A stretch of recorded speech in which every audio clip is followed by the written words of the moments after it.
Selamat pagi teman-teman. Apa boleh aku mulai ya presentasi? Ya.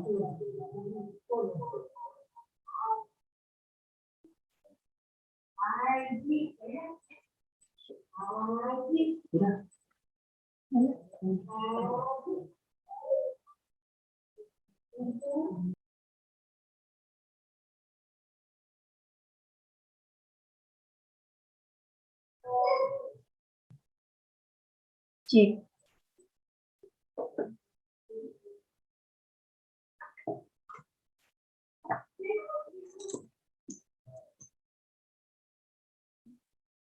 Baik, terima kasih teman-teman semua. Sebelumnya, terima kasih atas kesempatan yang diberikan kepada kelompok 8. Pada kesempatan kali ini, kami akan presentasikan materi kelas 10 semester 2. Sebelum itu, ada baiknya kita berdoa terlebih dahulu. Langsung saja saya pimpin untuk doanya. Berdoa menurut agama dan kepercayaan. Recording in progress. Berdoa dipersilakan.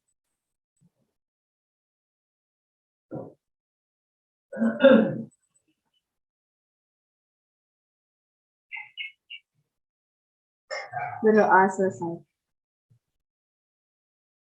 Baik, langsung saja presentasi dari kelompok kami akan kami mulai. Sebelum itu, izinkan kami memperkenalkan anggota dari kelompok 8.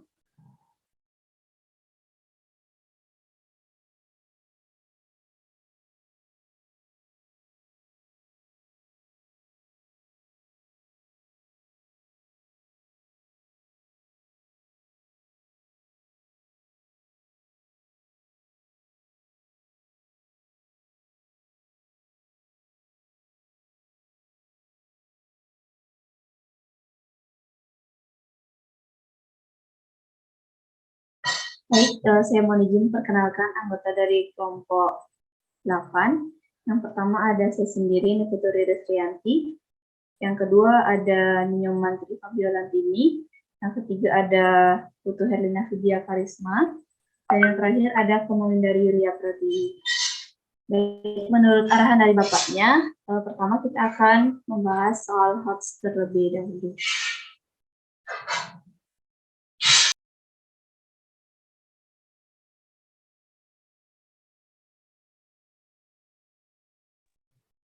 Baik, untuk teman-teman semua, untuk soal HOTS-nya, nanti apabila ada kekeliruan dari teman-teman, apabila ada memiliki masukan atau saran, dipersilakan ya.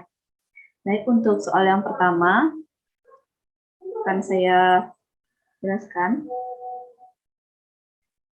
Yang soal yang pertama ini terkait inverse fungsi.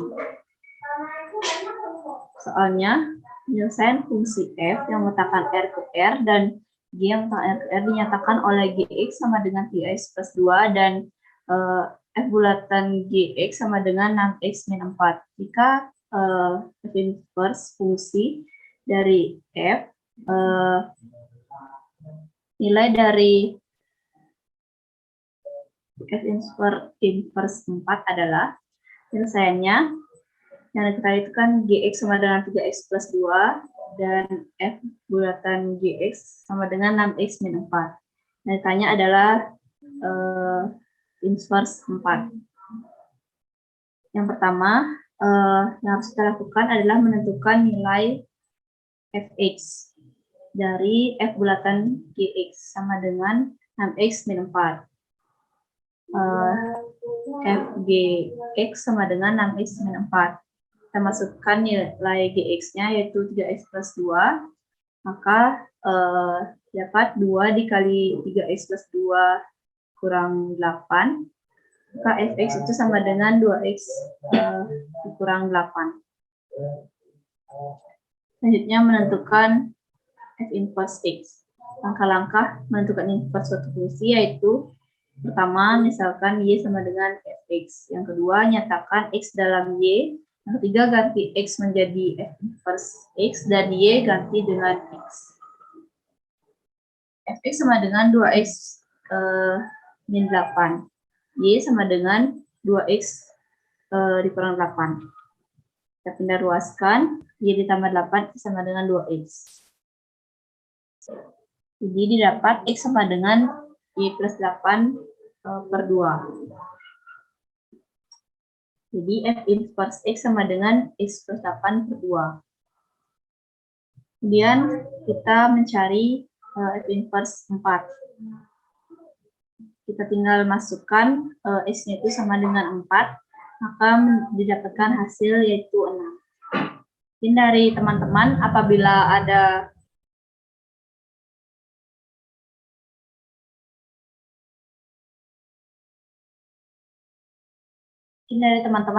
ada masukan atau saran terkait soal nomor 1, dipersilakan, atau sudah pas bisa direspon ya. Pas. Baik, karena sudah ada yang merespon pas, kita lanjutkan ke soal yang kedua, akan dijelaskan oleh rekan. Silakan untuk Herlina. Baik, terima kasih atas kesempatannya. Saya akan melanjutkan soal HOTS nomor 2.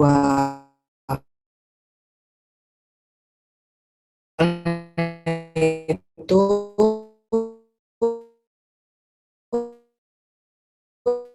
tiga orang petugas truk akan mengukur di titik B dan orang ketiga berada di titik C. Ketiga petugas tersebut mengukur panjang danau Tanralili. Dari titik A, orang pertama menerbangkan drone dengan jurusan 3 angka.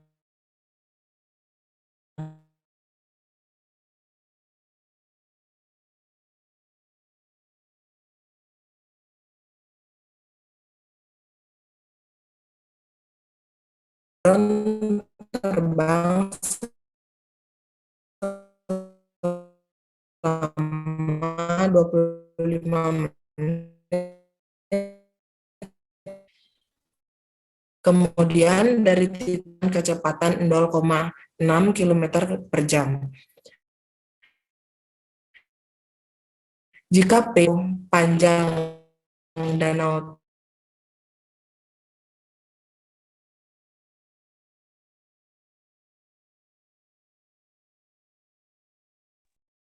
Baik, mungkin mohon ditunggu sebentar, kami dari Herlina terkendala sinyal.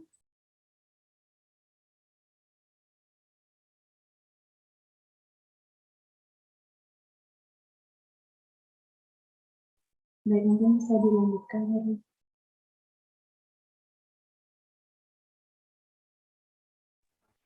Baik, saya ulangi penyelesaiannya.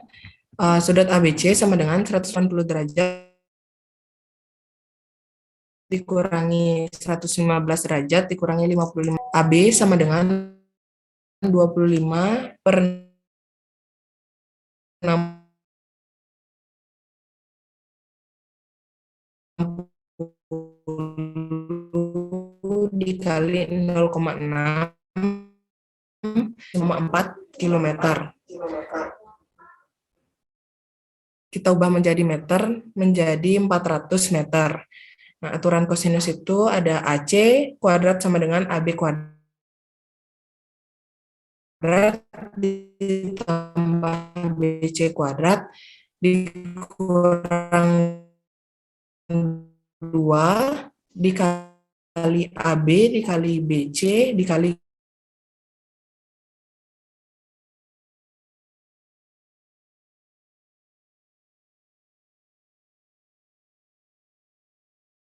terus ditambah 160.000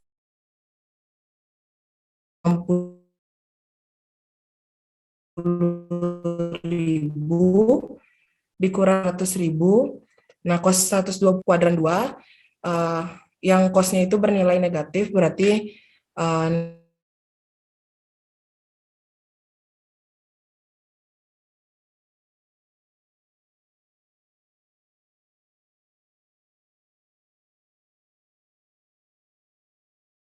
$22.500. Jadi panjang danau Tanralili adalah 322.500 meter. Sekian untuk soal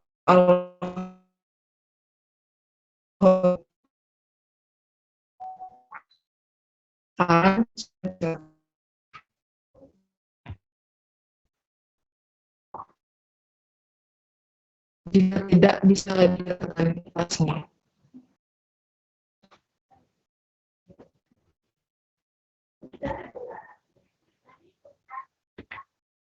Apa tadi? On ininya katanya dia suara udah.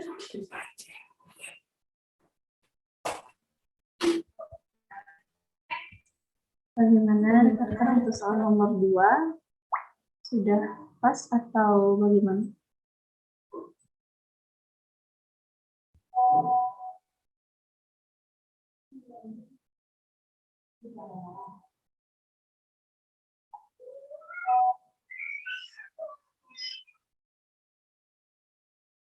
Bagaimana teman-teman? Apakah bisa dilanjutkan ke soal selanjutnya?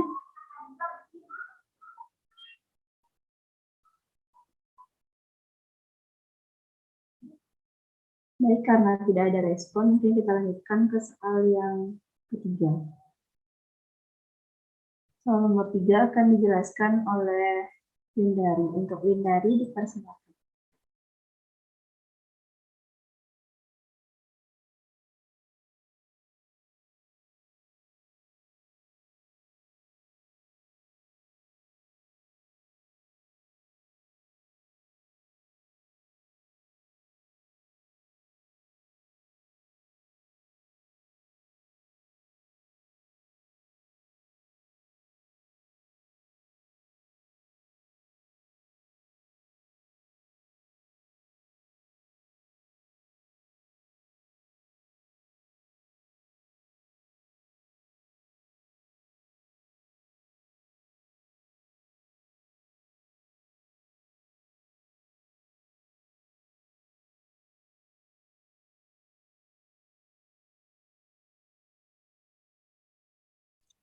Baik, terima kasih untuk kesempatannya. Sekarang kita akan lanjut ke soal nomor 3. Buktikan bahwa cos pangkat 4x ditambah sin kuadrat x per cos kuadrat x ditambah sin kuadrat x sama dengan secant kuadrat x. Jadi penyelesaiannya adalah cos pangkat 4x ditambah sin kuadrat x ditambah sin kuadrat x dikali cos kuadrat x per cos kuadrat x. Menghasilkan cos pangkat 4x ditambah sin kuadrat x ditambah 1 min cos kuadrat x dikali cos kuadrat x per cos kuadrat x. Cos pangkat 4x ditambah sin kuadrat x ditambah cos kuadrat x dikurang cos pangkat 4x per cos kuadrat x. Menghasilkan sin kuadrat x ditambah cos kuadrat x per cos kuadrat x, dan sederhanakan menjadi 1 per cos kuadrat x yang sama dengan secant kuadrat x, sehingga terbukti bahwa cos pangkat 4x ditambah sin kuadrat x per cos kuadrat x ditambah sin kuadrat x sama dengan secant kuadrat x.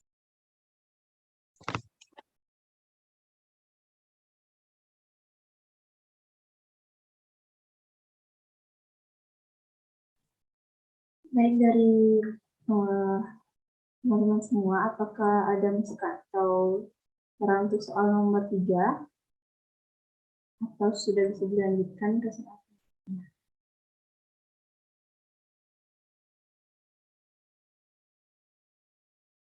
Baik, nanti kita lanjutkan ke soal nomor 4 yang akan dijelaskan oleh Fabi. Untuk Fabi dipersilakan.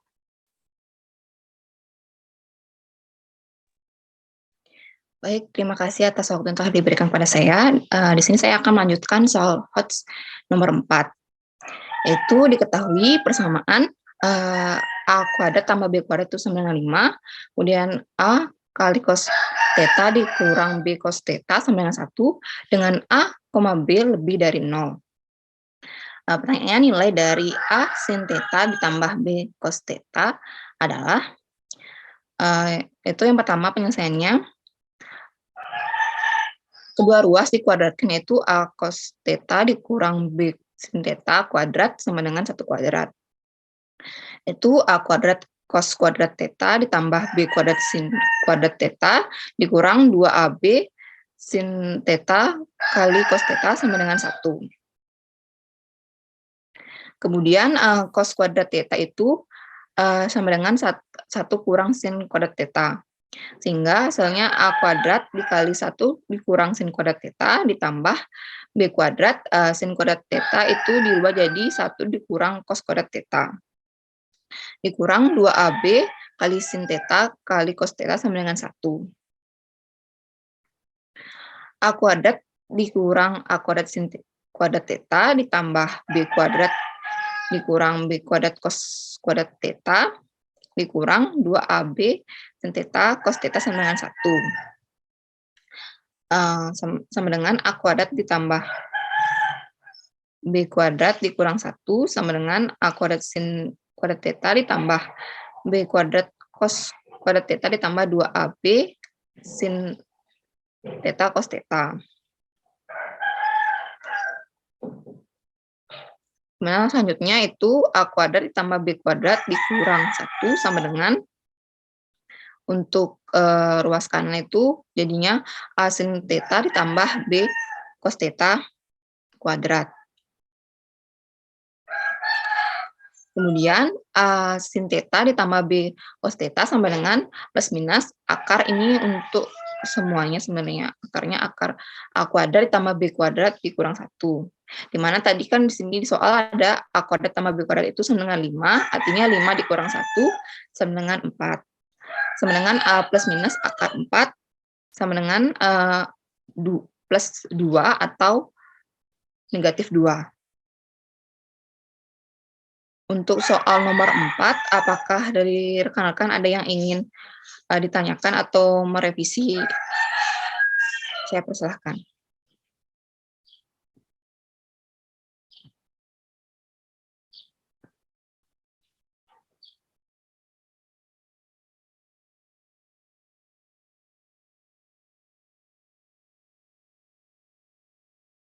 Jika tidak ada, saya lanjutkan ke soal HOTS nomor 5.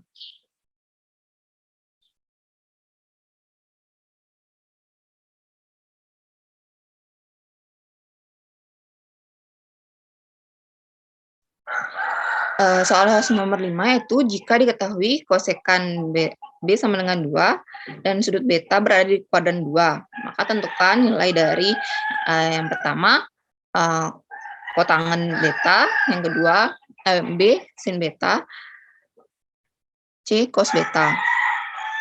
Penyelesaiannya untuk yang pertama itu 1 ditambah kotangan kuadrat beta sama dengan kosekan kuadrat beta sama dengan 1 plus kotangan kuadrat beta sama dengan 2 kuadrat. Sama dengan kotangan kuadrat beta sama dengan 2 kuadrat dikurang 1. Kotangan kuadrat beta itu sama dengan 4 dikurang 1.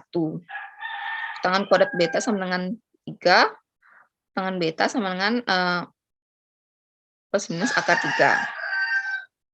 Ingat bahwa untuk di kuadran kedua nilai kotangan itu negatif. Jadi kotangan beta sama dengan negatif akar 3. Kemudian yang B, sin beta sama dengan 1 per kosekan beta. Sin beta sama dengan setengah. Kemudian yang C, kotangan beta sama dengan cos beta per sin beta. Cos beta sama dengan negatif akar 3 dikali 1/2. Jadinya cos beta sama dengan negatif 1/2 akar 3. Untuk soal HOTS nomor 5, apakah ada yang ingin ditanyakan? Saya persilahkan.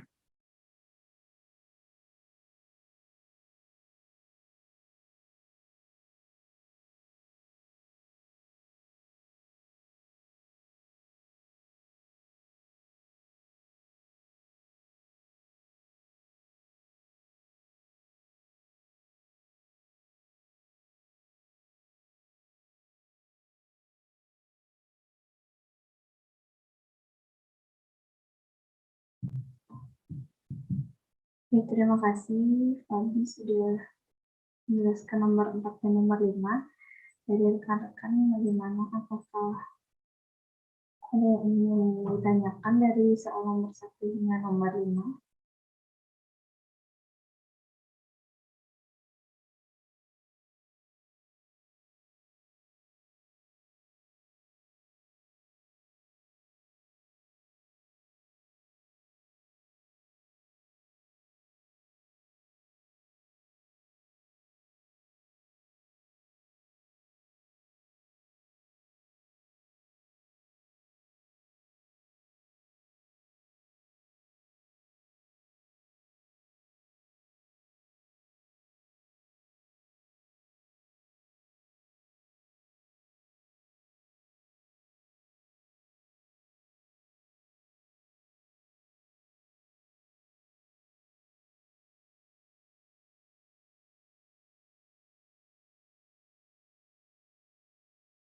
Baik, karena tidak ada yang bertanya, sekian soal hoax dari kelompok 8.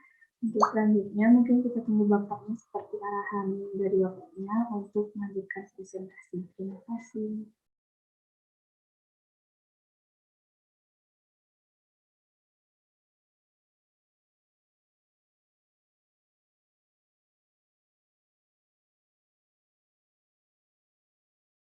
Oke, gimana tadi sudah sempat diskusi tentang soal yang sudah disusun?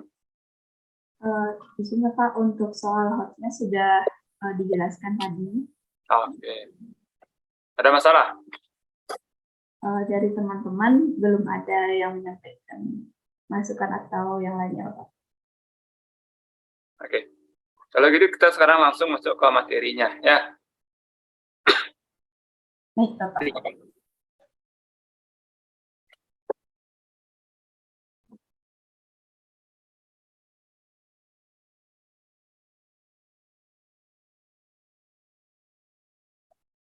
Oke, masih menunggu teman-teman ya. Sudah semua ini ready teman-teman? Adik mahasiswa sudah semua ready? Sudah semua siap? Ini sekarang kelompok 8 ya. Kelompok 8. Benar ya, kelompok 8 ya. Recording in progress. Benar, kelompok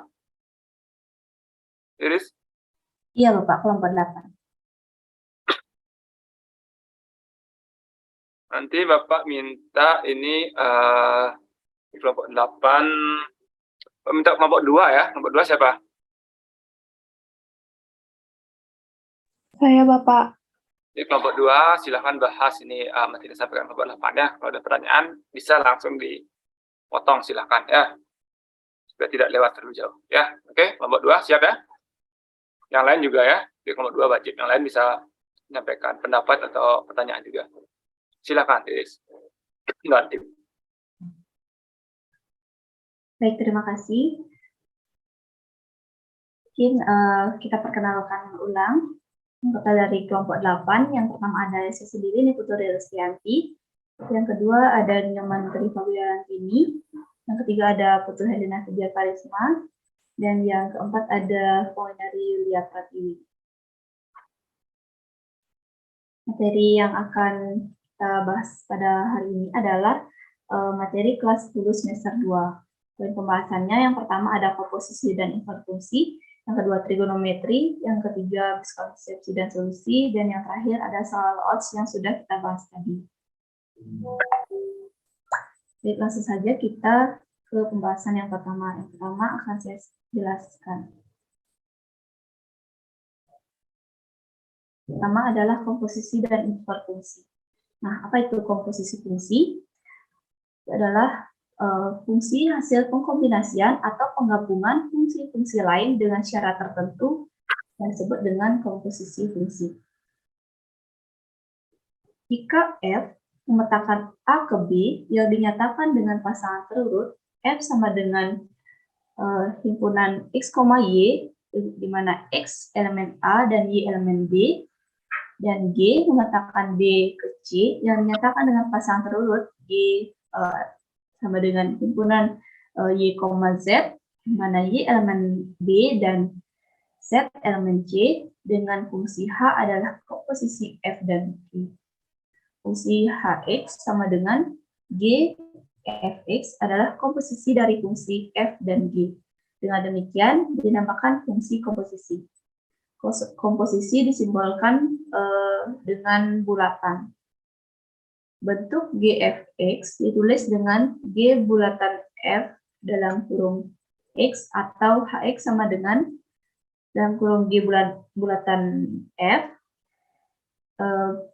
dalam kurung X dan sama dengan G dalam kurung Fx.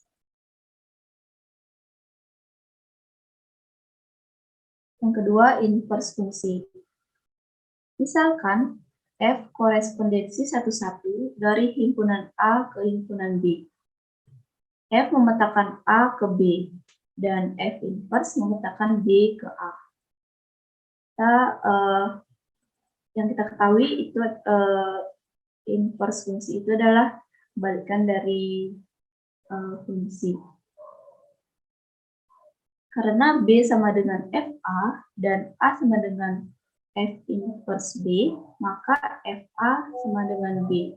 Maka A sama dengan inverse B, di mana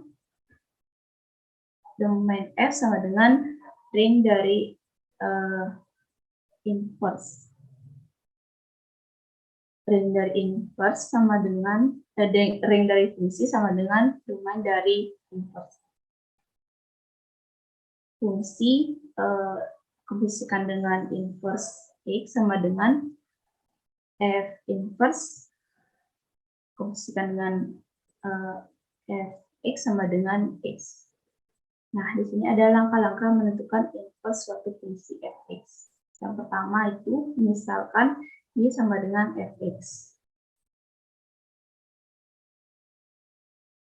Yang kedua, nyatakan X dalam Y.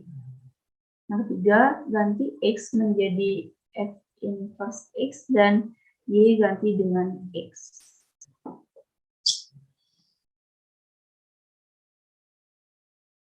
Selanjutnya, miskonsepsi dan solusi. Pertama, diketahui Fx sama dengan 2x min 3 dan Gx sama dengan x ditambah 5. Tentukan fungsi F bulatan Gx.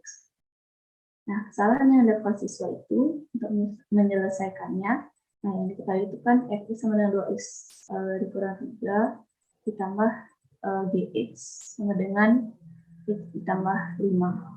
Di sini siswa itu menambahkannya. Mana hasilnya itu min x ditambah 6x. Jadi hasilnya itu sama dengan 5x F bulatan Gx. Sedangkan jawaban yang sebenarnya itu adalah F bulatan Gx itu sama dengan kita rubah itu bentuknya menjadi F yang kurung Gx. Itu sama dengan kita masukkan Gx-nya F sama dengan F yang kurung X plus 5. Itu sama dengan 2 kali X plus 5 dikurang 3. Sama dengan 2X tambah 10 dikurang 3 sama dengan 2X ditambah 7. Pada materi komposisi fungsi dan inverfungsi, yang dilakukan siswa adalah siswa tidak tepat dalam penulisan komposisi fungsi F bulatan Gx dan tidak bisa menyelesaikan perhitungan aljabar yang memuat variabel. Solusinya itu dapat dilakukan pendekatan untuk memahami konsep dengan baik dan mengulang sedikit tentang operasi aljabar. Baik, untuk materi yang pertama terkait komposisi fungsi dan inverse fungsi dari teman-teman, apakah ada pertanyaan, masukan, ataupun saran, silakan. Silakan, nomor 2. Izin bertanya, Riris. Siapa yang bertanya? Saya Pak, Chris Pak. Chris. Oke. Silakan Iya. untuk Chris. Tadi saya dengar terkait dengan F bundaran G, tadi saya dengar Riris mengatakan F bulatan G. Apakah F bulatan G itu angka bundaran tuh bulatannya disebut seharusnya bundaran atau komposisi? Atau tadi Riris bilang bulatan, atau bagaimana?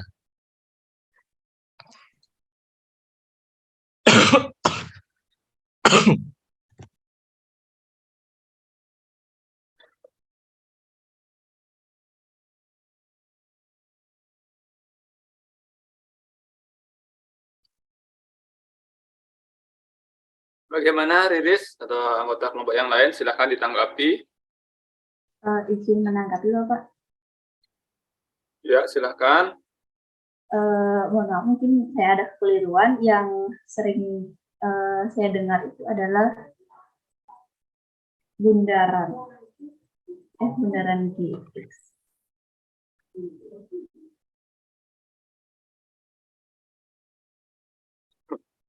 Bundaran. Bundaran G atau F bulatan G.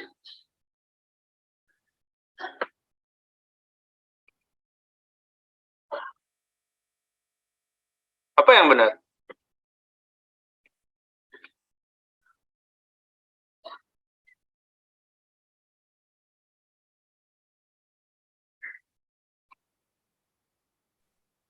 Menurut saya bundaran, Bapak. Bukan komposisi ya, bukan F komposisi G ya.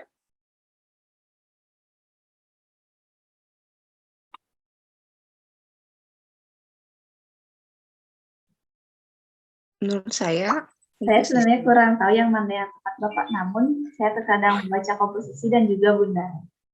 Mohon maaf. Ada masukan Tripa Biolantini? kalau dari saya itu komposisi Bapak bacaannya.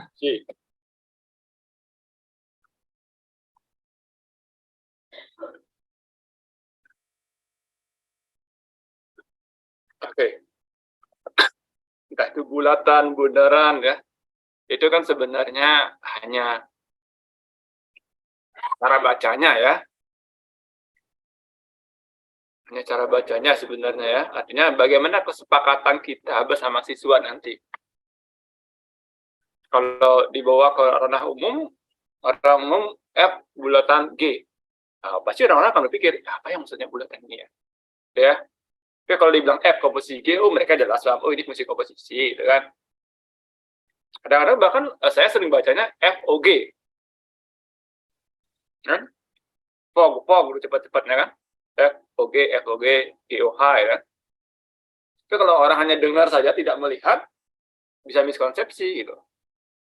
Hanya mendengar saja, tidak melihat apa yang ditulis gitu kan. Tapi kalau mereka melihat apa yang dia tulisannya di papan, di mana, oh ini komposisi maksudnya. Itu cara baca kita supaya lebih simpel, lebih mudah membacanya.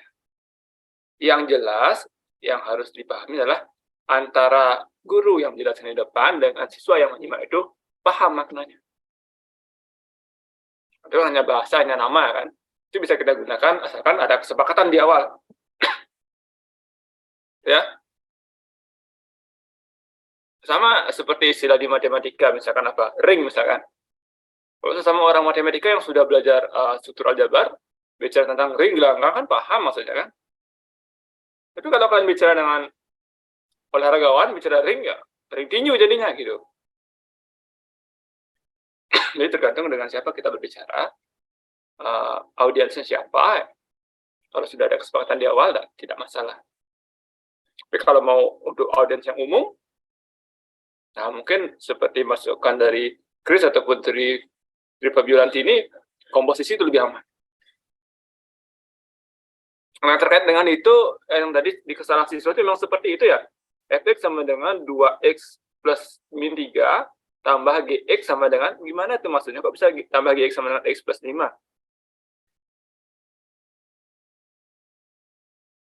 Itu salah ketik atau gimana? Iris?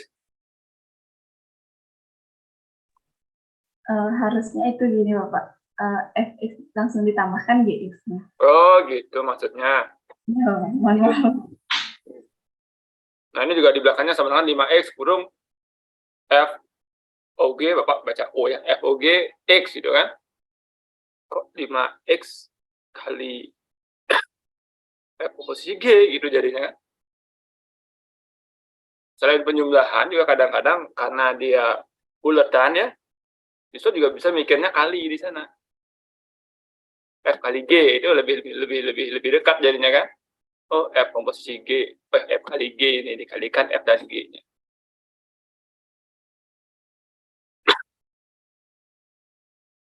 Nah, ada pertanyaan lagi, ada masukan lagi, silakan. Tidak? Kalau tidak, Bapak ada pertanyaan, kembali ke slide sebelumnya, Iris. Oke. Pertanyaannya, mengapa langkah ketiganya, mengapa X harus diganti dengan F inverse X dan Y diganti dengan X? Itu pertanyaan, Pak.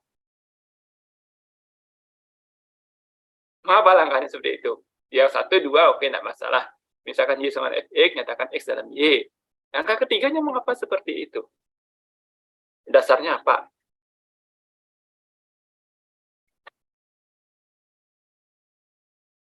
Silakan, kelompok 8, ditanggapi.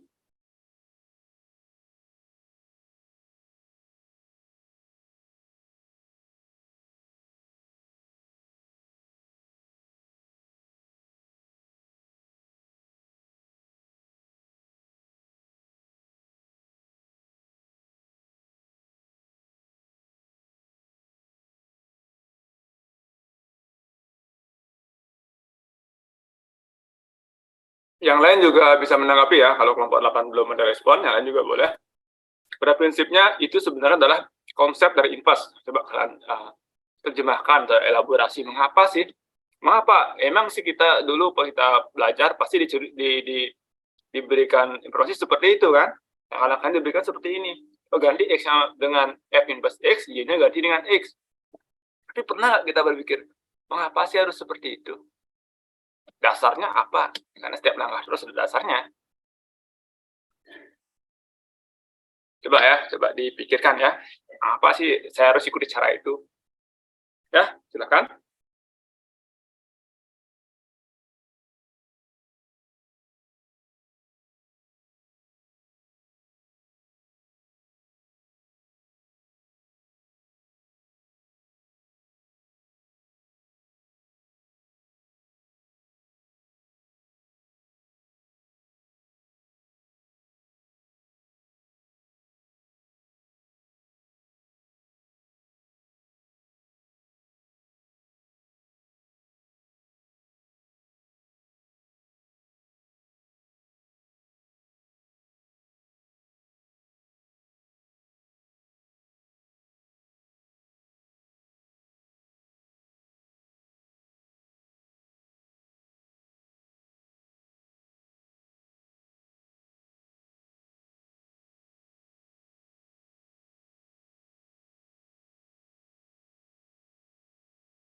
Gimana adik-adik? Sudah ada ide? Silakan sampaikan.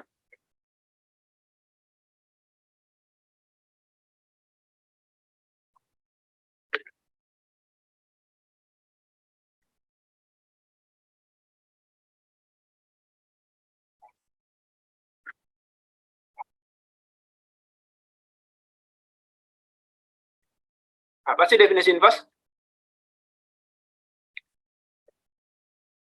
Kebalikan Dari fungsinya ya. ya. Kalau F, Pak coba di sini ya, attention ya. Kalau F ini adalah fungsi, apakah F inverse juga fungsi? Misalkan fungsi dari A ke B ya.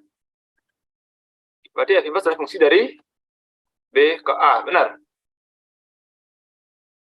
Benar? Benar, Om. Yakin benar? Yakin benar? Kalau F fungsi dari A ke B, maka F inverse adalah fungsi dari B ke A. Benar ya?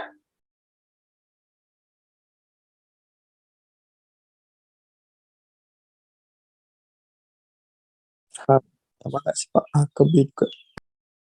Dimas, gimana Dimas? Kalau dari saya tetap dia A ke B gitu. Tetap A ke B. F itu fungsi dari A ke B, F inverse dari A ke B juga gitu. Iya, Oke, jadi pemahaman fungsi dan inverse-nya belum lengkap di sini berarti ya. Misalkan apa buat nih A ke B. 1, 2, 3. A, B, C. 1 dibawa ke B, 2 dibawa ke A, 3 dibawa ke C. Misalkan ini fungsi ya. Ya. Udah? F1 berapa? F1 berapa? B, Pak. F1 B. F inverse itu? Yang mana F inverse? Misalkan kita punya A, kemudian B, ini F. Ya, dari A ke B itu F. F inverse-nya dari mana ke mana?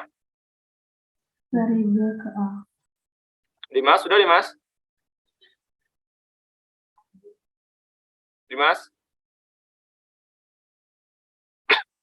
Dimas Fajar? Oh iya, Pak, dari B ke A. Mas itu baliknya ya. Nah, F dari A ke B, F inverse dari B ke A. F inverse 1 berapa?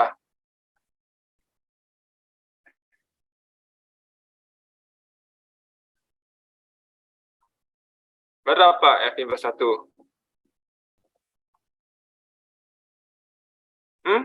Tidak ada, Pak.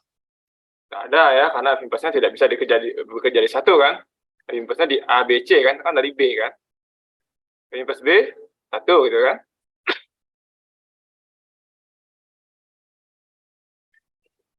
Oke, sekarang contoh lain. Sekarang G. 1, 2, 3, ini fungsi himpunan A dibawa ke B oleh fungsi G. Ini U dan P. 1 dibawa ke U, 2 dibawa ke U, 3 dibawa ke P. Nah, ini G. Kalau G inverse gimana?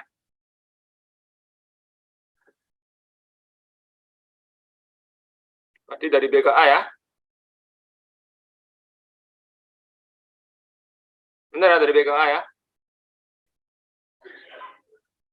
Anggota B-nya U dan P. A-nya 3. U-nya dibawa kemana?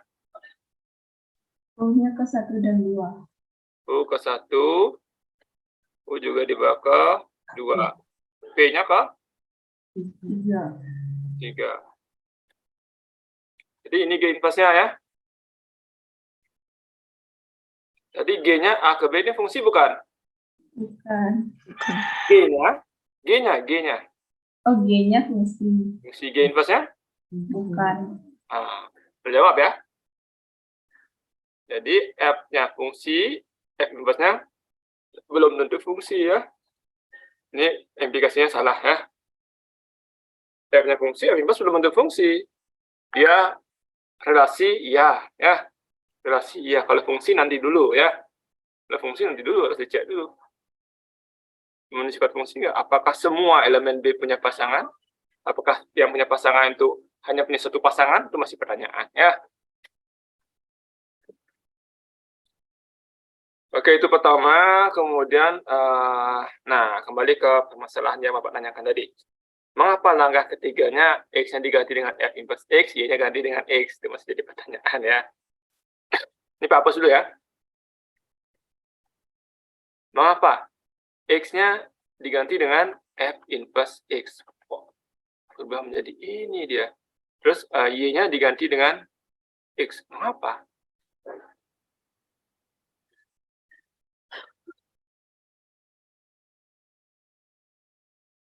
Pertama, tadi misalkan Y-nya dalam X ya.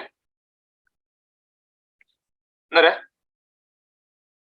Oh, berarti X nyatakan dalam Y. Maksud X nyatakan dalam Y itu adalah X sama dengan apa jadinya? Kalau Y-nya X, berarti X-nya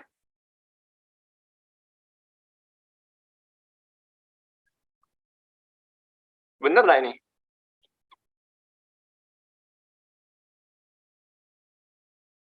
Benar nggak? Benar, Pak. Benar ya. Kalau Y-nya Fx, berarti X-nya F inverse Y kan? Gimana Riris? Kok bengong? Ada X, ada Y. Ini F. Oh, berarti Y-nya itu Fx kan? Ya, dari Y ke X apa namanya?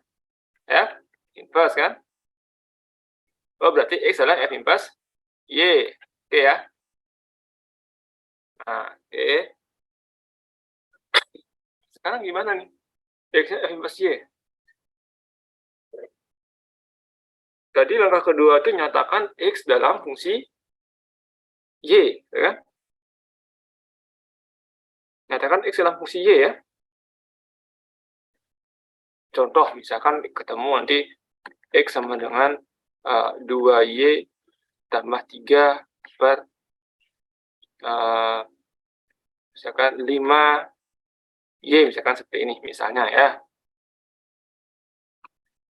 X ini apa tadi X itu ya? X ini apa ya? X adalah F inverse Y kan?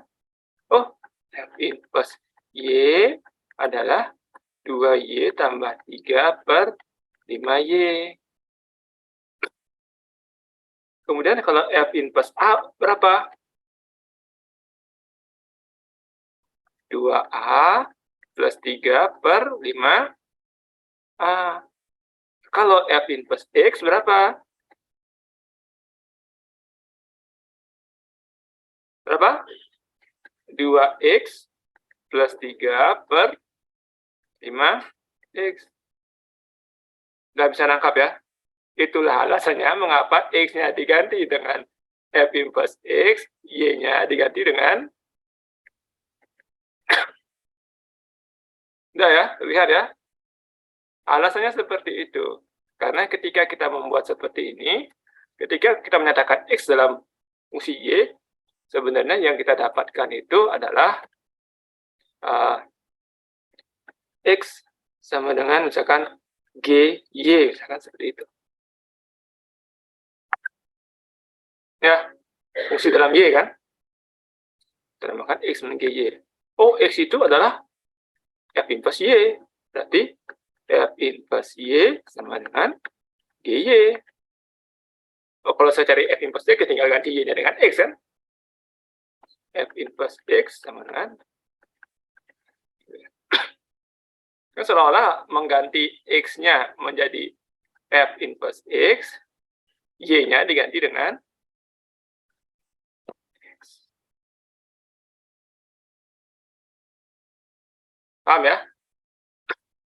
Jadi ada alasan di balik itu ya.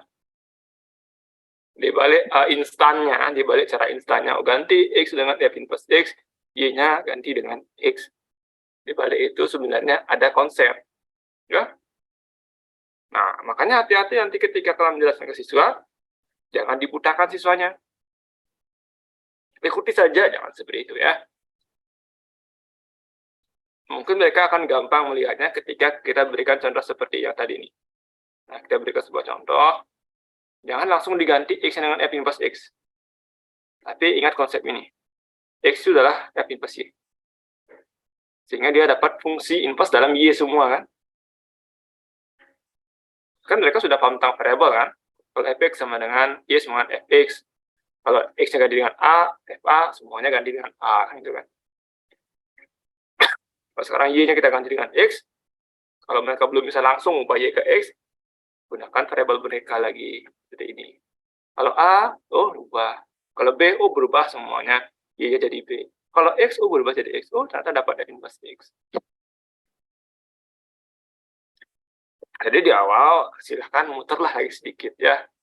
Jangan gunakan shortcut langsung ya, karena shortcutnya belum selesai ya. Muter sedikit dulu, mereka sudah kuat pemahamannya, baru perbolehkan mereka menggunakan shortcutnya seperti itu.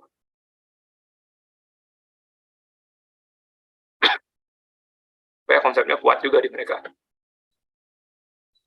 Paham ya? Oke, silahkan lanjutkan. Baik, terima kasih Bapak. Untuk selanjutnya akan dijelaskan oleh Kak. Terima kasih.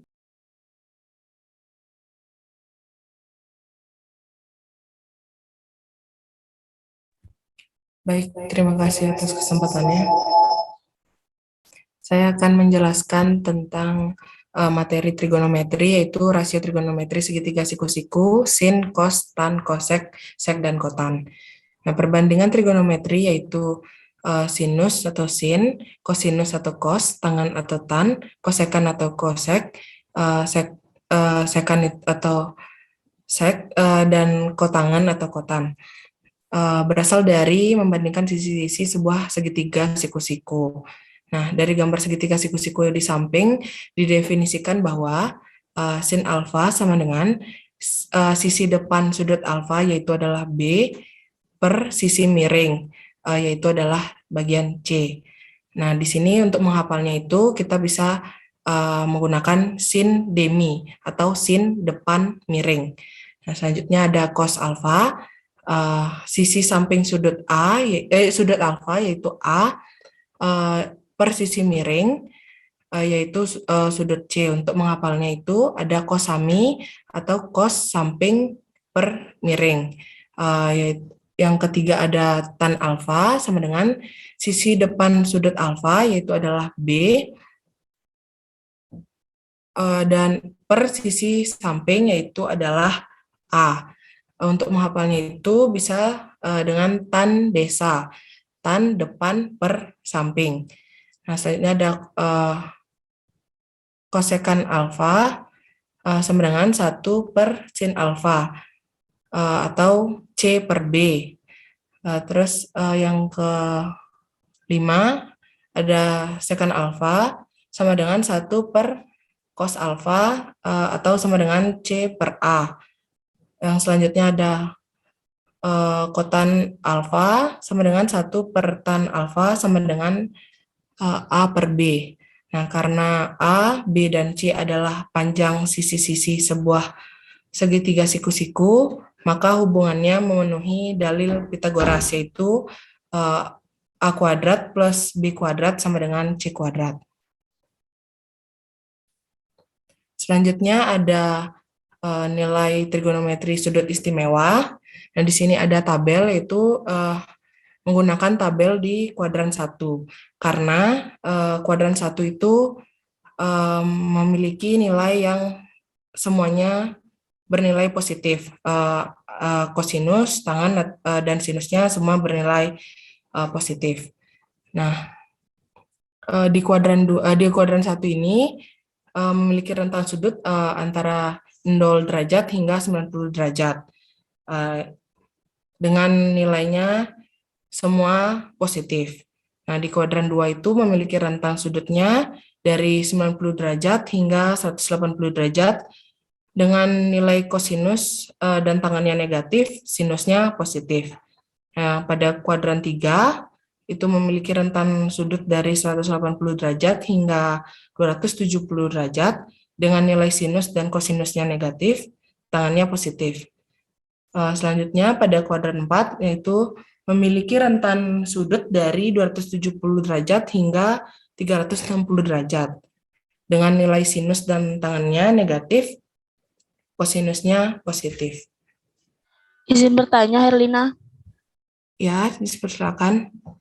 Bisa kembali ke slide. Oke. Izin bertanya, itu kok bisa kalau dia di kuadran 2 itu nilai kosinus dan tangannya negatif, kemudian sinusnya positif? Apakah bisa dijelaskan?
Silakan, Herlina, Ketua kelompok 8 ditanggapi ya.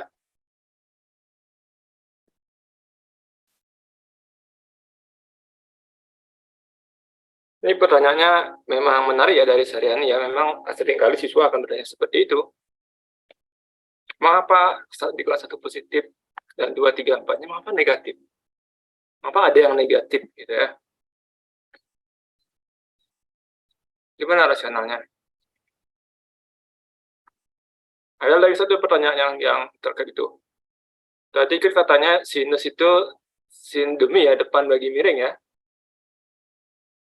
Kalau sudutnya 120, depannya yang mana? Miringnya yang mana?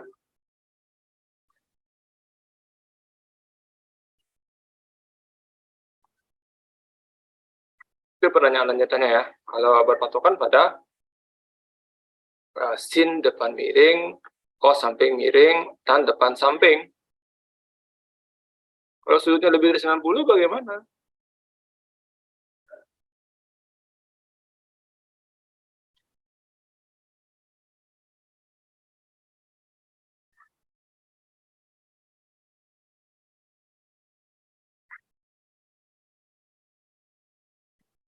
Silakan.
Mohon izin, Pak. Silakan. Mungkin dari Helena bisa tampilkan tadi pas di bagian kuadran tuh.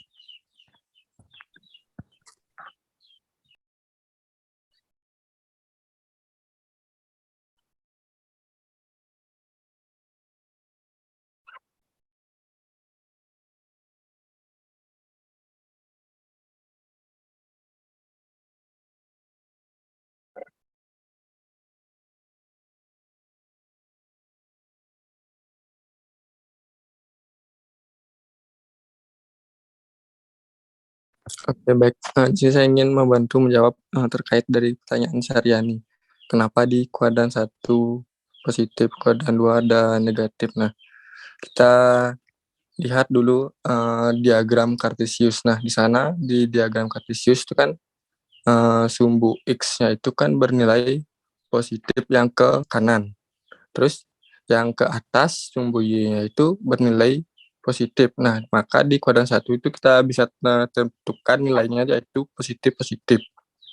Terus yang di kuadran kedua, Y-nya itu kan ke atas dan X-nya itu ke kiri. Nah, Y ke atas itu kan kita dapat nilai positif dan X ke kiri itu kan negatif. Nah, kita dapat nilai positif dan negatif. Selanjutnya yang di kuadran ketiga, X-nya ke kiri itu kan negatif, terus Y yang ke bawah itu juga negatif. Maka di kuadran ketiga semua kita dapat negatif. Dan di kuadran keempat, X-nya ke kanan kita dapat positif, terus Y ke bawah kita dapat negatif.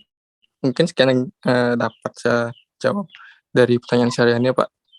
Mungkin dari rekan lain saya menambahkan. Terima kasih. Terima kasih Dimas. Gimana Saryani? Dari saya masih kurang paham ke Bapak. Oke. Lanjut ya, tadi ke kiri kuadrannya Dimas adalah di kuadran 2, Y-nya positif, X-nya negatif. Apa hubungannya dengan nilai perbandingan trigonometri ini ada yang positif negatif itu? Itu yang belum terjawab ya. Walaupun terus apa hubungan antara YX dengan trigonometri ini? Itu masih belum terjawab ya. Silakan, Aziza.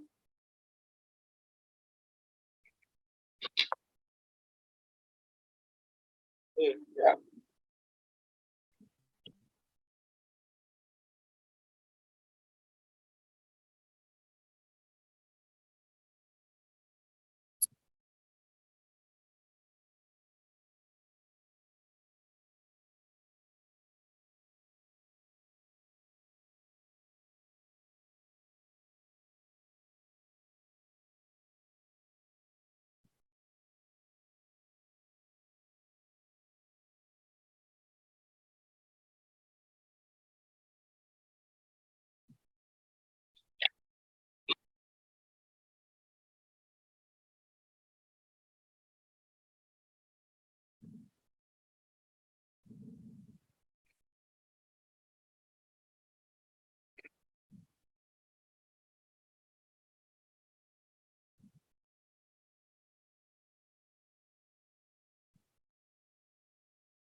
Oke, terima kasih ya Siza.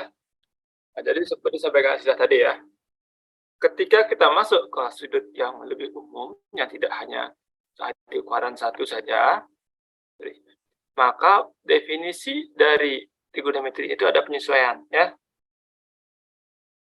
Sin-nya tidak lagi depan miring, tidak relevan lagi dengan sudut yang lebih dari 90 itu ya. Nah, ketika kita bicara yang penuh, adalah pergeseran, adalah penyesuaian.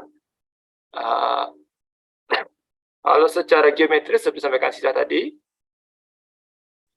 secara analitik, nanti sin itu akan menjadi Y per R.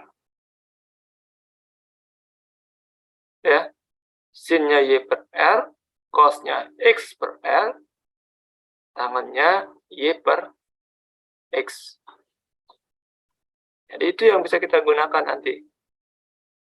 Di kuadran 2 jelas X-nya negatif. Jadi kaitannya dengan yang disampaikan Dimas tadi. Nah, X-nya negatif, R itu selalu positif ya. R itu jarak dari 0 ke itu. X-nya negatif, akibatnya sin-nya positif karena Y per R. Cos-nya negatif, tangannya negatif. Di kuadran 3, Y per X-nya, Y negatif, X negatif, jadinya Y per X-nya yang positif. Sisanya negatif. Dan kedua di kuadran 4. Jadi itu alasannya ada perubahan penyesuaian definisinya ya. Karena tidak relevan lagi menggunakan depan miring ya, samping miring. Sudut 90 pun sudah nggak relevan itu. Sudut 0 juga. Ya. Jadi itu hanya berlaku pada segitiga siku-siku. Kalau kita bicara sudut secara umum, tidak bisa berlaku seperti itu. Paham ya? Herlina, sudah Herlina? Sudah Bapak, sudah Bapak. Oke, Saryani gimana? Saryani terjawab? Sudah Bapak, terima kasih. Oke, silakan lanjutkan.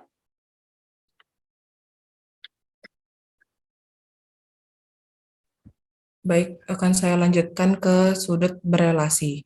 Sudut berelasi adalah perluasan definisi dasar ilmu trigonometri tentang kesebangunan pada segitiga siku-siku yang memenuhi untuk sudut kuadran 1 atau sudut lancip hingga 90 derajat. Di satu sudut lancip, maka 90 derajat akan berada satu. Dalam trigonometri, relasi sudut dinyatakan sebagai berikut. Sin 90 derajat hingga alfa sama dengan cos alfa. Cos 90 derajat hingga alfa sama dengan sin alfa. Tan 90 derajat hingga alfa sama dengan kotan alfa. Dan sudut berelasi kuadran 2 untuk alfa sudut lancip. Maka 90 derajat ditambah mohon maaf saya ulangi, untuk yang sudut berelasi di kuadran 1 itu bukan hingga, itu kurang. Saya ulangi saya untuk menjelaskannya. Sudut berelasi di kuadran 1 untuk alfa sama dengan sudut lancip 60 derajat kurang alfa merupakan sudut-sudut kuadran 1 dalam trigonometri. Dalam trigonometri, relasi sudut dinyatakan sebagai berikut. Sin 90 derajat kurang alfa sama dengan cos alfa. Cos 90 derajat kurang alfa sama dengan sin alfa. Tan 90 derajat kurang alfa sama dengan kotan alfa. Dan di sudut berelasi di kuadran 2, untuk alfanya itu sudut lancip, maka 90 derajat ditambah alfa dan 180 derajat dikurang alfa merupakan sudut kuadran 2. Dalam trigonometri, relasi sudutnya dinyatakan sebagai berikut. Untuk sinnya 90 derajat ditambah alfa sama dengan cos alfa. Cos 90 derajat ditambah alfa sama dengan min sin alfa. Maaf, negatif sin alfa. Tan 90 derajat ditambah alfa sama dengan negatif kotan alfa. Sin 180 kurang alfa sama sin alfa. Sama dengan negatif cos alfa. Dan tan 180 derajat kurang alfa sama dengan negatif tan alfa.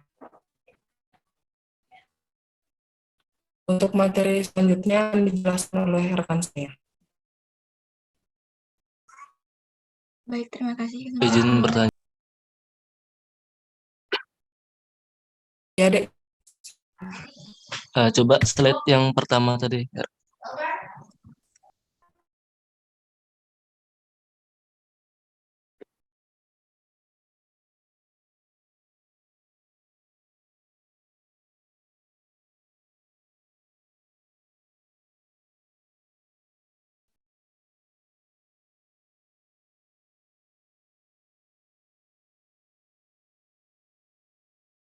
Di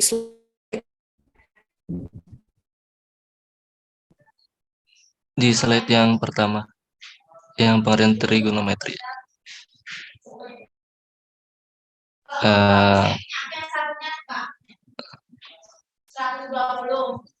Di sini saya izin bertanya terkait dengan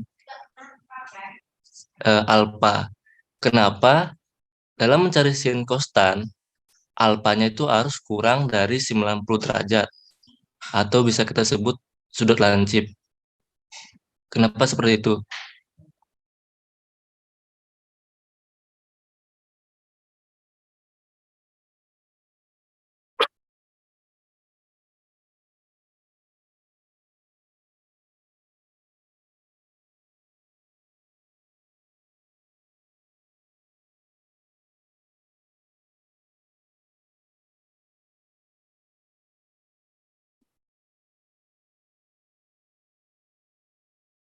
Mohon maaf, Dek Kris, untuk pertanyaannya bisa diulang? Baik, pertanyaan saya ulang. Kenapa dalam mencari sin konstan, alfanya itu harus kurang dari 90 derajat?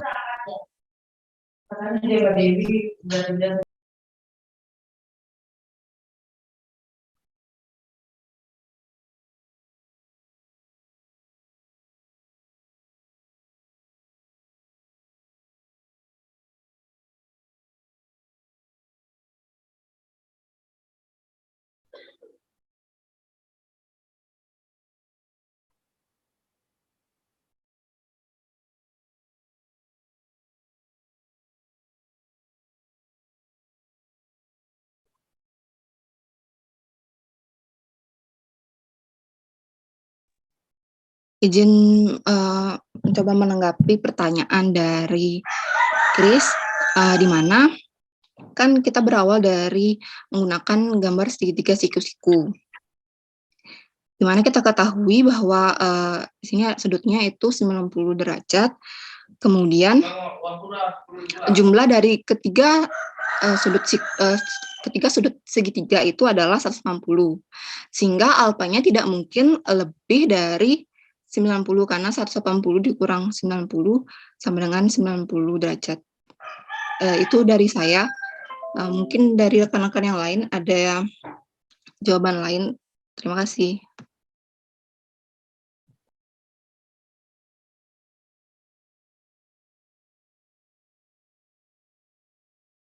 Mohon izin menambahkan.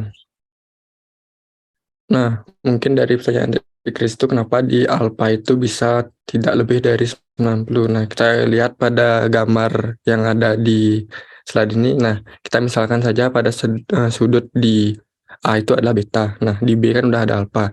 Nah, di C itu kan merupakan sudut siku-siku. Nah, sudut siku-siku seperti yang kita tahu itu kan merupakan 90 derajat. Nah, seperti yang dikatakan Triva tadi, total sudut dari sebuah segitiga itu kan adalah 180 derajat. Nah, di sini di C itu kan sudah ada sudut yaitu sebesar 90 derajat. Nah, sisanya itu kan lagi 90 derajat. Jadi, nggak mungkin alfa itu 90 derajat dan beta itu 0 derajat. Nah, maka dari itu alfa itu harus kurang dari 90 derajat agar bisa alfa dan beta itu dapat sudut gitu. Jadinya kalau alfa ditambah beta kan sama dengan 90 derajat. Terus ditambah lagi sudut siku-siku 90 derajat kan jadinya pas totalnya 180 derajat. Mungkin itu yang ingin saya sampaikan. Terima kasih.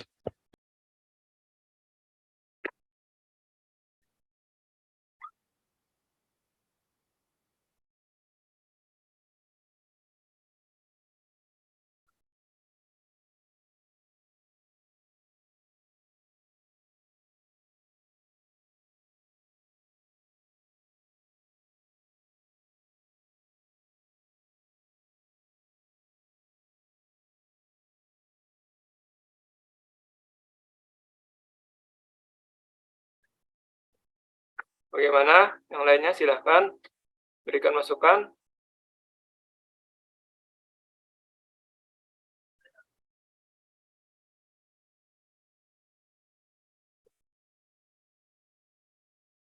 Terutama dari anggota kelompok 8 ya.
Bagaimana? Tidak ada respon kelompok 8? Dari kelompok 8 tadi saya sudah menanggapi, Bapak. Oke, yang lain gimana? Yang lain setuju? Penanya Chris gimana, Chris? Dari saya setuju kok, Pak. Setuju dengan yang mana? Dengan tadi teman-temannya, saya dengar itu kan karena sudut siku-siku itu besarnya 180 derajat totalnya Gimana, semua. gimana? Yang sudut siku-siku? Segitiga siku-siku sudut keseluruhannya itu 180, Pak. Terus hubungannya apa itu? Terus karena kita lihat sudut siku-siku itu kan kita udah ketahui besarnya itu 90 derajat. Nah, sisanya itu kita belum ketahui, maka pasti sudutnya itu kurang dari 90 derajat, Pak. Nah, seperti itu. Maka sin alfa atau alpanya itu bernilai dari kurang dari 90 derajat. Oke. Jadi yang Bapak tangkap tadi pertanyaannya Chris itu bukan di gambar ini ya. Tapi di setelahnya, coba lihat setelahnya. Nah, mungkin di bagian sini. Kan alfa itu yang digunakan semuanya adalah 90 kan. Coba kembali ke gambar sebelumnya. Yang kuadrannya. Oke, lewat kuadran. Nah, oke. Pendekatannya mengapa kita mengarah ke alfa yang 0 di antara 0 90? Sebenarnya alfanya tidak harus seperti itu ya. Kalau alfanya lewat dari itu tidak masalah. Hasilnya ya bukan di kuadran itu ya posisinya. Karena setiap kuadran itu kan 90 rentangannya kan. Kalau pendekatannya mengapa sih pendekatannya dibawa ke 180 tambah alfa, 180 kurang alfa? Kalian bisa mengarah ke jawaban dari Asisah tadi. Ya. Misalkan di di kuadran 3 misalkan 90 tambah alfa, misalkan titiknya sudutnya di sini misalkan. Nah, ini ya. Nah, kalau kita mau buat segitiganya, tentu yang gampang itu adalah ini lah. 90, kita ambil alfanya di sini. Supaya dapat segitiga. Siku-siku. Dan perbandingan sinusnya sama. Y per X ya kan. Sama, sinus dari alfanya Y per X. Ada depan miring. Y per R, maaf. Depannya Y. Mengapa tidak ambil di sini?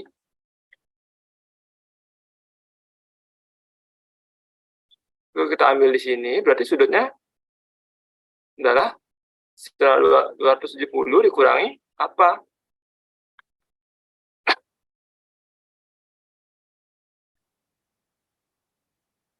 Kalau sudutnya ini yang kita gunakan, sin alfa berapa? Apa di sini? Kan di sini segitiganya kan? Depan miring, ternyata sinnya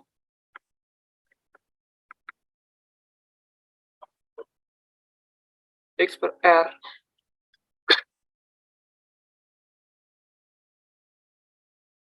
Ya nanti akan sama dengan cos jadinya gitu lah.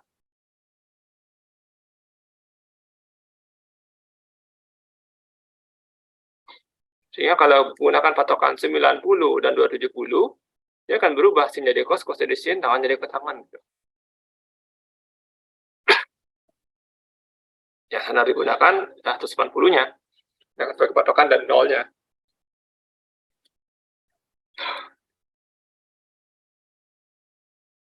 Apanya mengapa kita pilih itu untuk membuat segitiga siku-sikunya? Karena pendekatan awalnya adalah dari segitiga siku-siku. Oke, itu tambahan dari apa ya? Silahkan lanjutkan. Sebelumnya Pak sampaikan, Pak bisa sampai jam 10 ya. Semoga cukup waktunya. Silahkan lanjut.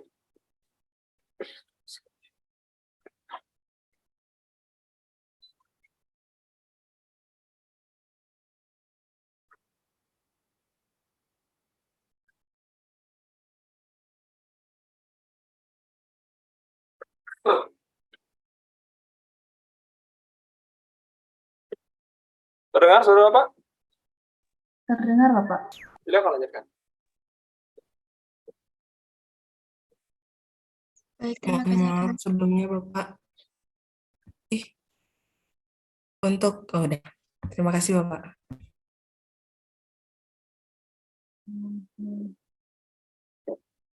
Baik, terima kasih Herlina. Untuk selanjutnya akan dijelaskan oleh Windari. Untuk Windari dipersilakan. Baik, terima kasih untuk kesempatannya. Selanjutnya saya akan menjelaskan tentang sudut berelasi di kuadran 3.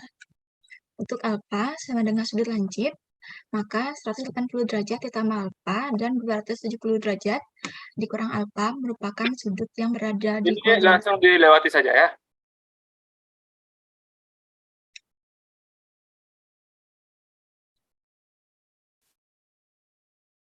Untuk yang selanjutnya ada dua hal yang harus diperhatikan, yaitu sudut relasi yang dipakai dan tanda untuk di tiap kuadran.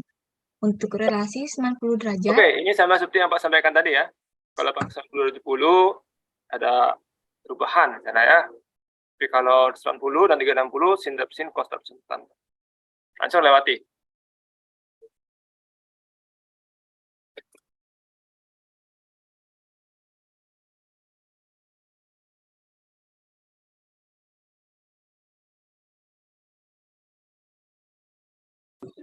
baik, yang selanjutnya kita akan membahas tentang identitas trigonometri. Identitas trigonometri adalah suatu relasi atau kalimat terbuka yang memuat fungsi-fungsi trigonometri dan yang bernilai benar untuk setiap penggantian variabel dengan konstanta anggota domain fungsinya. Diketahui suatu segitiga ABC dengan siku-siku di C, misalkan sudut A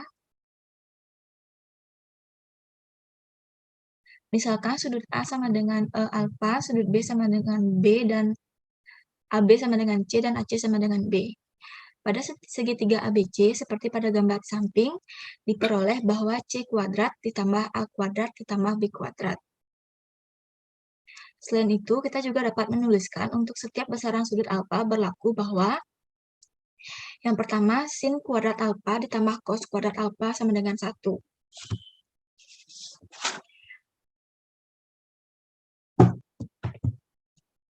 Ini bisa diperoleh dari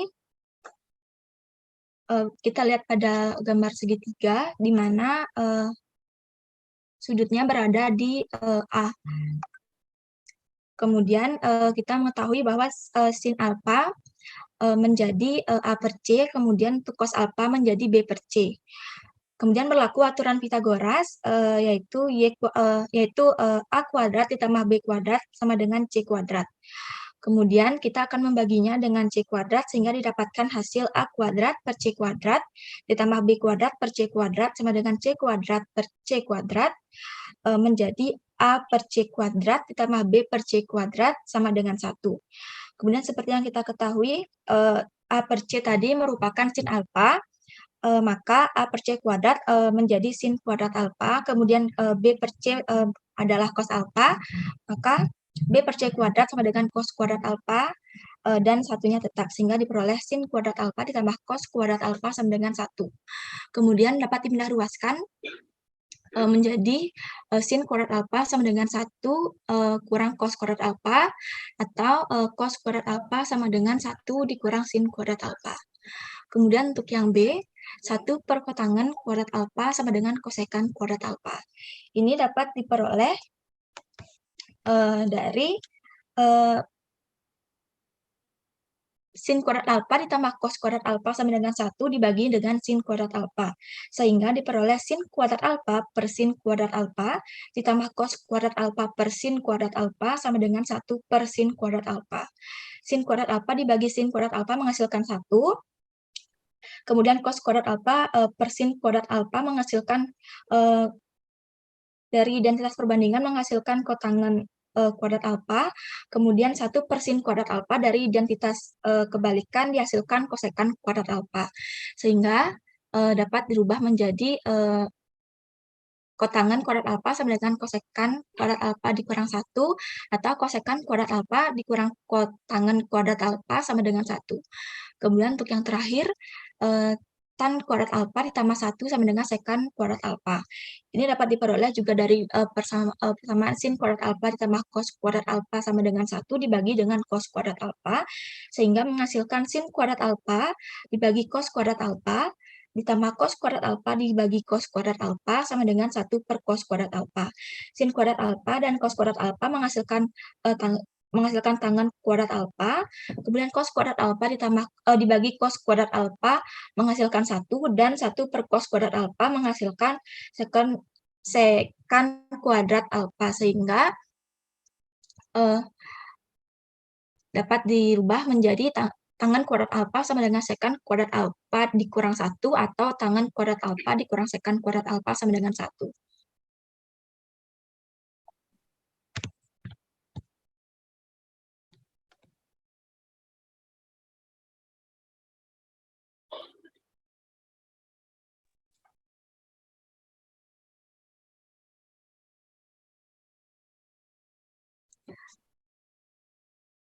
Kemudian yang selanjutnya adalah aturan sinus dan kosinus. Aturan sinus adalah perbandingan antara setiap sisi dan sinus sudut di depan sisi tersebut memiliki nilai yang sama. Misalnya pada segitiga ABC yang memiliki panjang sisi A, B, dan C, serta sudut ABC, maka aturan sinus yang berlaku adalah sebagai berikut, di mana A sama dengan A per sin A sama dengan B per sin B sama dengan C per sin C. Next. Kemudian yang kedua adalah aturan kosinus.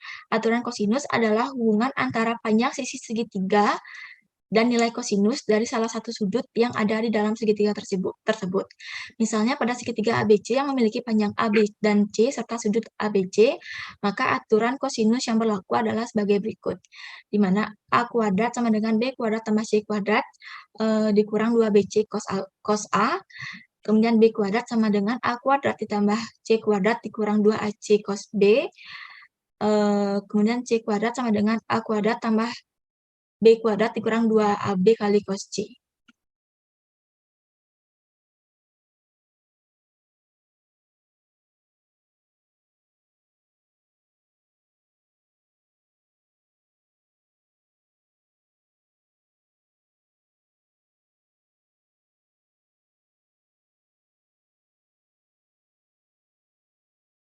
Baik, terima kasih Windari. Selanjutnya akan dijelaskan oleh Fabi. Untuk Fabi, dipersilakan. Baik, terima kasih atas waktu yang telah diberikan pada saya. Di sini saya akan melanjutkan materi trigonometri, yaitu grafik fungsi trigonometri. Fungsi trigonometri ialah fungsi yang memiliki grafik trigonometri secara berulang dan terus-menerus dengan periode tertentu. Fungsi dalam periode tersebut ialah jarak awal puncak sampai akhir puncak, ataupun jarak yang terdapat di antara dua lembah atau puncak. Dalam grafik tersebut, terdapat amplitudo, yaitu setengah dari selisih antara nilai maksimum dengan minimum dalam sebuah fungsi. Amplitudo dalam grafik trigonometri dapat dicari menggunakan rumus tertentu. Adapun rumus amplitudo yaitu A sama dengan Y max dikurang Y min per 2. Grafik fungsi trigonometri dasar dapat dibagi menjadi beberapa grafik, yaitu grafik fungsi Y sama dengan sin X, Y sama dengan tan X, dan Y sama dengan cos X. Grafik trigonometri tersebut digambarkan dalam koordinat kartesius dua sumbu, yakni sumbu X untuk nilai sudut maupun sumbu Y untuk nilai fungsi.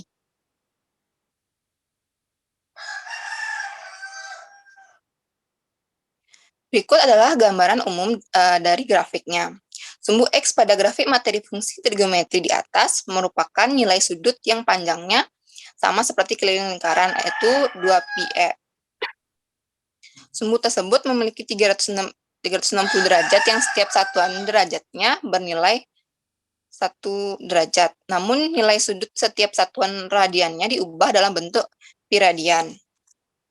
Sedangkan sumbu Y dalam grafik trigonometri di atas melambangkan nilai fungsi. Cara menghitungnya sama dengan jari-jari lingkaran setiap satu satuan nilai fungsinya. Dalam grafik fungsi trigonometri terdapat beberapa komponen penting, yaitu diantaranya satu, nilai fungsi maksimum, yakni nilai koordinat fungsi paling tinggi yang dapat dicapai. Yang kedua yaitu nilai fungsi minimum, yakni nilai koordinat fungsi paling rendah yang dapat dicapai. Yang ketiga yaitu periode fungsi, yakni besar interval sudut yang dibutuhkan dalam melakukan satu putaran fungsi.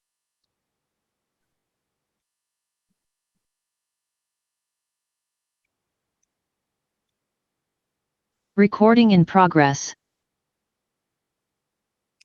Pertama itu grafik fungsi sinus. Grafik trigonometri untuk fungsi sinus dasar ialah fungsi Y sama dengan sin X. Adapun gambar grafiknya itu sebagai berikut. Keterangan grafik fungsi materi trigonometri di atas, yaitu yang pertama nilai fungsi maksimumnya ialah 1. Kemudian nilai minimumnya adalah negatif 1. Periode fungsinya itu 360 derajat, jadi setiap kelipatan 360 derajat fungsinya akan berulang terus. Yang kedua itu grafik fungsi kosinus. Grafik trigonometri untuk fungsi kosinus dasar ialah fungsi Y sama dengan cos X. Adapun gambar grafiknya itu sebagai berikut. Di mana pada keterangan gambar fungsi materi trigonometri di atas, yaitu nilai fungsi maksimumnya juga 1, nilai fungsi minimumnya itu negatif 1. Di mana periode fungsinya ialah 360 derajat. Di mana setiap kelipatan 360 derajat fungsinya akan berulang terus. Itu yang ketiga itu grafik fungsi tangan. Di mana grafik trigonometri untuk fungsi tangan dasar ialah fungsi Y sama dengan tan X. Adapun gambar grafiknya yaitu seperti pada PowerPoint, keterangan grafik fungsi materi trigonometri di atas, nilai fungsi maksimumnya itu tak hingga, nilai fungsi minimumnya adalah negatif tak hingga, periode fungsinya ialah 180 derajat, jadi setiap kelipatan 180 derajat fungsinya akan berulang terus.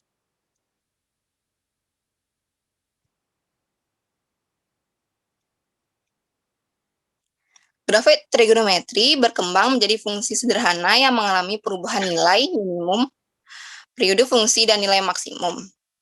Adapun bentuk umum fungsi trigonometri dasarnya yaitu sebagai berikut. Y sama dengan K kali sin alfa, X plus minus alfa. Y sama dengan K kali cos alfa, dikali cos alfa, X plus minus alfa. Yang ketiga, Y sama dengan K tan alfa, X plus minus alfa. Perubahan grafik trigonometri ini memiliki beberapa aturan penting, yaitu untuk fungsi Y sama dengan K kali sin alfa, X plus minus alfa mempunyai nilai maksimum, K sama dengan 1, K kali 1 sama dengan K, nilai minimumnya K kali negatif 1 sama dengan negatif K, untuk periode 360 derajat dibagi alfa. Untuk fungsi Y sama dengan K kali cos alfa, X plus minus alfa mempunyai nilai maksimum, K kali 1 sama dengan K, nilai minimumnya K dikali K negatif 1 kali negatif 1 sama dengan negatif K, periode sama dengan 360 derajat per alfa. Untuk fungsi Y sama dengan K kali tan alfa, X plus minus alfa mempunyai nilai maksimum, K dikali tak hingga sama dengan tak hingga, nilai minimumnya K dikali negatif tak hingga sama dengan negatif tak hingga dengan periode 180 derajat per alfa.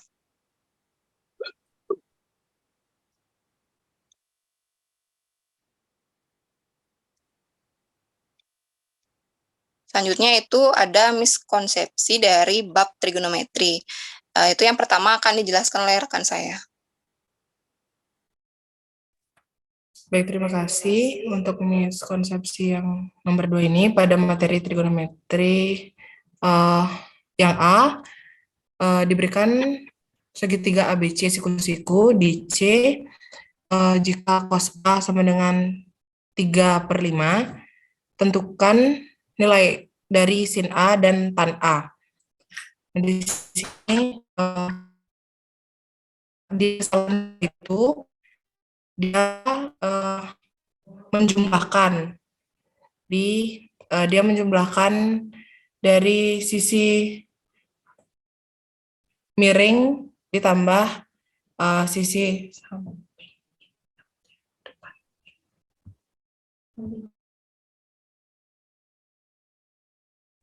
Sisi miring ditambah dengan sisi samping. Itu AB kuadrat ditambah AC kuadrat. Nah, di sini AB kuadratnya itu ada 5 kuadrat ditambah AC kuadratnya itu 3 kuadrat. Jadi di sini akar 25 ditambah 9. Hasilnya adalah akar 34. Di sini didapatkan sin A-nya itu adalah akar 34/3 dan tan alfanya itu adalah 5 per akar 34. Oke, jadi kesalahannya di apa saja ini? Karena Bapak lihat itu kesalahan dari Pitagoras ya, sudah salah ya.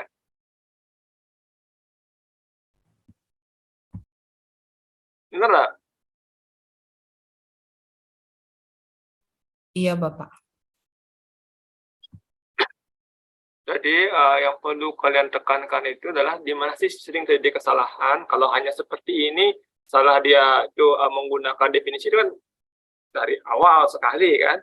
Jadi sebenarnya di definisi itu, kalau definisinya dijelaskan dengan benar, mereka tidak akan salah. Artinya rawannya itu di bagian mananya rawan terjadi kesalahan.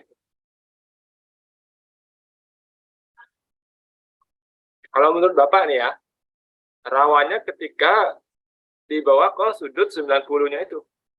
Dibawa ke relasi dengan sudut 90 atau 270. Kadang-kadang mereka salah di sana. Lagi satu, ketika memberikan tanda plus min itu juga sering terjadi kesalahan. Kalau dari definisi terlalu dasar kayaknya ya, menurut Bapak ya. Ya hanya apalagi hanya pada segitiga siku-siku. Sin demi kosami tandesa itu sudah gampang sekali menurut Bapak ya. Kalau ini saja mereka salah, bagaimana dengan yang lain? Itu ya. Oke, coba lanjutkan dulu. Konsepsi berikutnya, ada lagi konsepsinya?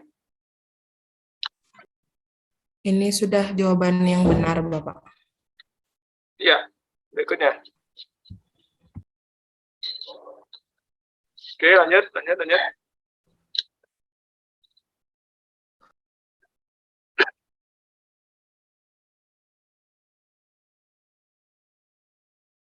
Materi berikutnya apa?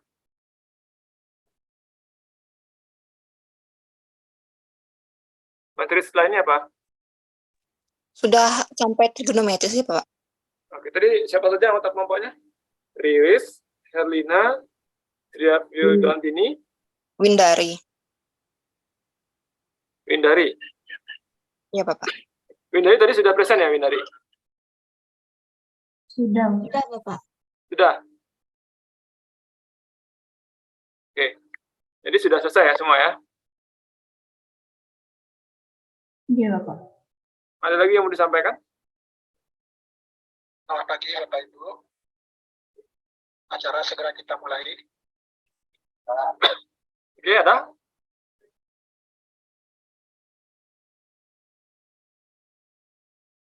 Windari bagaimana Windari?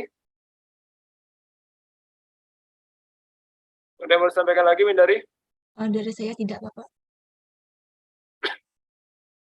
Oke, kalau tidak kita cukupkan ya hari ini ya. Recording stopped. Hari ini kita cukupkan. Jadi untuk kelompok 8, sudah cukup. Tapi dari review Bapak lihat masih sedikit yang berpartisipasi ya, anggota peserta kuliah yang lain ya. Karena kenapa nanti lebih aktif lagi ya.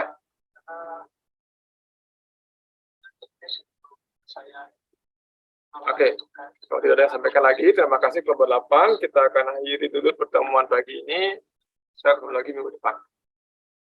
Oke, kita cukupkan perkuliahannya. Terima kasih. Selamat pagi, Bapak tutup dengan salam santi. Assalamualaikum Om warahmatullahi santi. wabarakatuh. Selamat pagi, salam sejahtera bagi kita semua. Oke, Bapak, belum ya? Sebagian petugas Ganesha. Terima kasih. Ada